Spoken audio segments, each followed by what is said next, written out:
Hey guys, Bobo here with Brassford Brothers. Happy Halloween. Just called to give my little 2 cents in tribute on the legendary Sean Connery. He passed away this morning at age 90. Hey, that's a long life, and he did a lot with his career. He had a long career and played so many different type of roles, from dramatic to sometimes a little comedic, a superhero movie, and of course the iconic James Bond.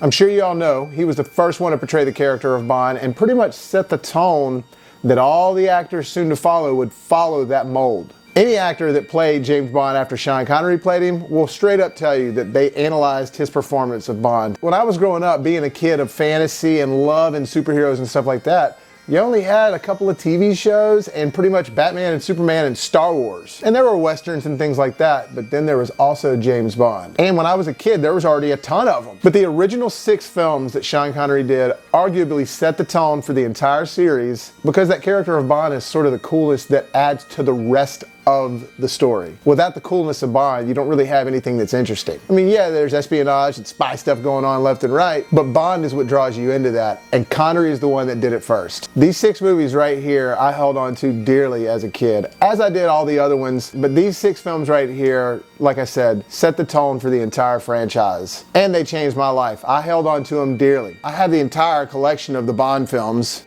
I even did this custom-made painting thing where I did all the Japanese foreign posters all in one for all 6 of the films. While I watched a lot of horror films and like westerns and comedies with my dad growing up, this is the one franchise he wasn't so into. But my friend growing up named Michael, him and his dad, whose name was Michael, I would go over to their house and watch these things because his dad was all up into them. And so when like the 28 Days of Bond or 22 Days of Bond would come on TBS, which it does every year, man, I would marathon the hell out of it. And sometimes I would go over there and watch some of the movies too. There were no Mission Impossible movies yet. There was no real modern day Bond yet because GoldenEye hadn't come out. When I was a kid watching these movies, GoldenEye hadn't come out yet. So all you had up to this point, Sean Connery, Roger Moore, Timothy Dalton, and the sort of black sheep on Her Majesty's Secret Service with George Lazenby.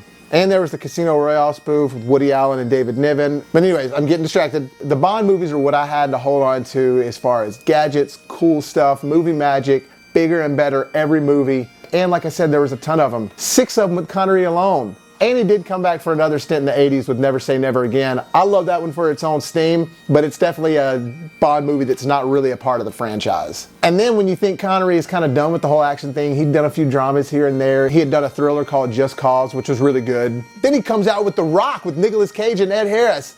Oh my God, what a badass movie. This is one of my favorite action movies of all time, no question. Back when Michael Bay was cool. But I just wanted to say how much I loved Sean Connery growing up, how much he influenced me as a film lover, how much Bond meant to me growing up because of him playing the character. So rest in peace, Sean Connery. You were James Bond. My heartfelt feelings and condolences go out to the friends and families, anyone who knew him. And I'll never forget that tiny little phrase that you brought to screen and changed my life. Bond.